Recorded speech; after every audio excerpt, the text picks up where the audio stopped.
Welcome back, everybody. I'm Kalani Das, board certified music therapist and percussionist and music mindfulness teacher. This is a brief talk about one of the most important lessons that we can glean from the music mind or the music practice, the mind of the musician and the way of the musician, and that is where it all starts. It's where I think is almost the cradle of mindfulness, if you will. It's one of the most important skills that we develop as musicians. It's also a central skill for living in terms of communication. For most people, and there are some exceptions. It's not an absolute, but for most people, it is a critical skill. And it's really central to, I think, enjoyment and depth of the life experience.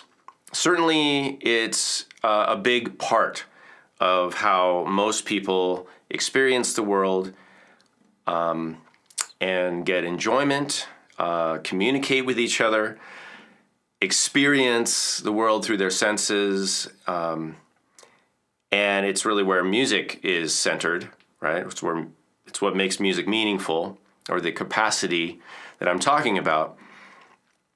And so what am I talking about? I've talked about why it's important and what it can do for us.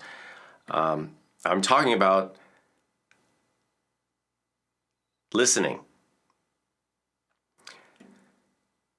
I watched a Bobby McFerrin talk once. I think it was a TEDx talk or a TED talk, and he talked about how he's always listening deeply. And he was kind of joking around, maybe not joking so much, but he said, my ears are listening, my eyes are listening, my front is listening, my back is listening, everything is listening. Every part of him is listening. And you may or may not be aware of the percussionist Evelyn Glennie, who is near deaf. She's not completely deaf, but she experiences music through vibrations, and she's talked about this in her talks. I think she also did a TED Talk or TEDx, and she talked about how she just feels, she's learned to feel the music through her feet, through her bones, through her body, and experience music in different ways. So even if you're deaf, and that's why I said earlier, it's not the only way to listen through our ears. Listening in this context is about more than hearing. It's about attention, paying attention. That's really the root of it. And especially when we talk about communication, I think you'll all agree it's critical that we listen deeply and listen with all of our being, pay attention. I'm sure many of you are aware of the scenario where, you're having a conversation with somebody, and maybe you do this, I've done this, I think we've all done it. And that is when you're listening to someone, you're not really listening, you're just waiting for them to stop talking.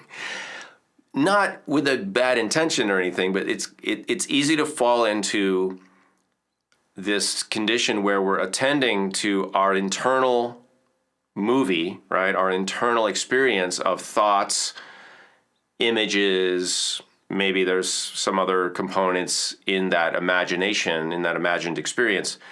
But certainly I'm guilty of that, and many of us engage in this state where we're not really listening, we're not really paying attention. Certainly not maybe to what somebody else is trying to tell us or communicate with us, which goes beyond words, right? Words are abstractions of a intention or meaning or an experience, right? So what's really important is not the words, but maybe the whole, how they're being delivered, what the person looks like, what their affect is, their body language. There's a lot to communication. We're not going to get into all that in this talk. The purpose of this talk is to remind us that it all starts with listening. And I would argue that most of that mindfulness practice, when we talk about awareness, It starts with attention. You've heard mindfulness teachers talk about attending to the present moment, right? Paying attention. Well, what are we paying attention to? And we're not trying to pay attention to our own thoughts so much. I mean, we're not trying to go inward, right? The idea with paying attention is to raise and heighten your awareness of what your experience is in the world, right? Not in your mind. We're trying to get out of our heads and into the world experience. So we can enjoy it, so we can be present. So from my perspective and my teaching and my experience is that when I can attend to my senses, what am I hearing? What am I seeing? What am I feeling? You can add smelling, tasting, you can add everything. That is my life experience. That is the real experience of me as a being, right? That relates to beingness. Beingness is feelingness. It's experiencing. We don't bring ourselves into being by thinking, right? Thinking is just imagining things, for the most part. You can imagine lots of different things, but thinking, imagining is not beingness. Beingness comes from our physical experience. And there are some teachings that discourage us from connecting with our physicality. I think that's unfortunate because we are physical beings. We are here. Life happens in the moment. How do we best connect with this moment? An easy way and a direct way to do it is to pay attention to what's happening. And I feel like music training, any kind of music experience immediately does that. It does it for you as a listener, and it certainly does that for you as a participant in music. And if you can use that idea, now I'm not saying that we all need to become musicians. What I am saying is we can learn about mindfulness and paying attention and listening if we engage in the mind practice of the musician, which is deeply rooted in listening and paying attention.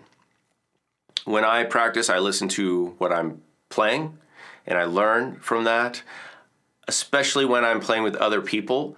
There are so many lessons about listening that I can glean from the interactive music making experience. You can also learn a lot from a receptive music experience, listening deeply into music. So do this. This is your homework or your practice for music mindfulness. Find some music. It can be music that you are very familiar with, that you enjoy very much, or it can be music that's completely new. Maybe try both.